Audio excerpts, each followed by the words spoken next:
With their loss to the Cleveland Cavaliers last night, the Portland Trailblazers fall to 32-41 on the season. Now 3.5 games back of the Sacramento Kings and Phoenix Suns, 3 games back of the Dallas Mavericks. The thing that I will keep belaboring, and people will get mad at me for saying, is that what you have to look at are the losses. Kings and Suns both at 37. I said Mavs and Suns are both at 37. It's Kings and Suns that are both at 37. The Mavs lost last night in a back-to-back without Anthony Davis. After he made his return against the Brooklyn Nets, he was not going to play in a back-to-back. He shouldn't be playing at all, but we'll talk about that later. The Mavericks did lose to the Knicks last night, so they have 38 losses. So now the Portland Trailblazers are a +5 to pass the Kings and Suns. So it's X +5 because they are 4 games back, and they have to pass them. Unless they beat the Kings tomorrow. Right. Then it opens up some other machinations. Well, they would still have to be ahead of the Mavs or the Suns to get the 10. And then even with Sacramento. Yes.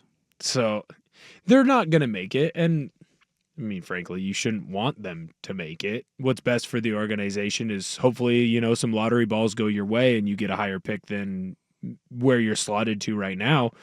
But again, I think if you're a Blazer fan, it's weird. You have to look at it glass half full, and you need losses to look like the loss you just had to Cleveland. Oh, and here's where it gets really interesting. As it stands right now, the Tankathon standings, the Miami Heat are at 31-41, which means they have the same number of losses as the Portland Trailblazers. Yep. They've won 2 in a row. Okay? The Blazers have lost 2 in a row. If they're 31-41, that means the Blazers are a half game out of the 8th best lottery odds. And what were the Blazers last year? 5th? At the end of the season, 5th or 6th, and then they moved up to. So you're not doing too well. So not that much better. No, and the gap between. Here's where it gets sideways, right? If you're talking about the team that's 6th worst in the NBA, the Brooklyn Nets, they're 23-49. 9 games. Yeah, you're not getting any further down. No, I'm saying like that the gap there is just right. It's not about getting down. It's like there's very clear cutoffs of levels of crappiness. Mm-hmm. Washington is 115, Utah is 16, Charlotte 18. That is the oh my God. After that, New Orleans at 20, Philadelphia 23, Brooklyn 23, and then Toronto at 25. That's your next group of. That's the next group of woe. Mm-hmm. And then it's just a cluster. 31 for Miami, 31 for San Antonio, 32 for Portland, 32 for Chicago. And then there's the 3.5 game gap with Dallas, Sacramento, and Phoenix all at 35.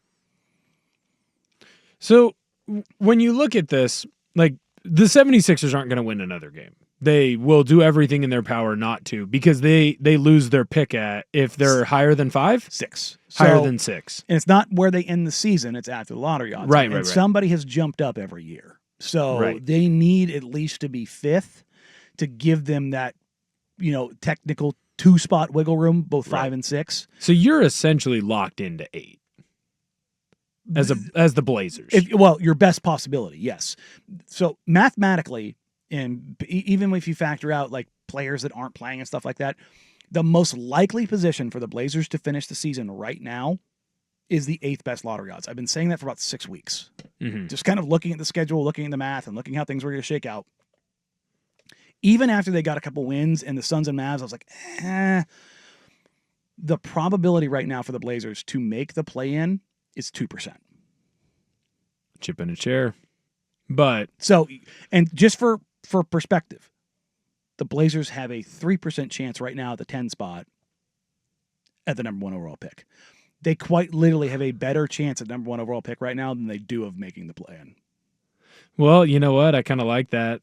I like that a little bit better. I mean, look, you're probably not going to get the number 1 pick. No, but if someone moves up, you get down to 8. Why couldn't it be you? I mean, even if you get down to 8, you have a 6% chance of getting the number 1 overall pick. It's not great. Right. But what matters there, and we've said this ad nauseum, is the fact that you're going to double your odds of the top 4. Right. You go from not double, but damn near double. You go from 13.9% chance at the top 4 to 26.3. That is a sizable difference. Well, and you basically have a 1 in 4 chance of moving into the top 4. And you got to love that as a Blazer fan. But correct me if I'm wrong, this draft class is one of the deeper ones in a while. It's one of the better draft classes. There's no doubt about it. And maybe it's just because like I've been watching more college basketball this year, but it feels like the product is so much better, which in my brain then means, hey, the players are better. Like I'm still a little bit confused. Like I understand why like the upside to Bailey and the upside to Harper, the two Rutgers guys. I understand that. But when you start getting closer in and I look at, like the No Ceilings mock draft where they had Asa Newell in Portland, or there was another one that I saw where they had Con Knuppel in Portland, the Duke kid, the other Duke kid. Yeah, one of three. Right. It's like, oh, I watched those guys a lot this year. I like them. I like what they could add to the team. Yeah. Like they could be important pieces.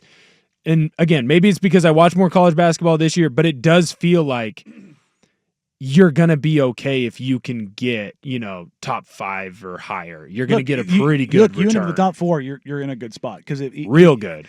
And even if it's not the player, it's an asset and trade. Yeah, it opens a lot of different doors.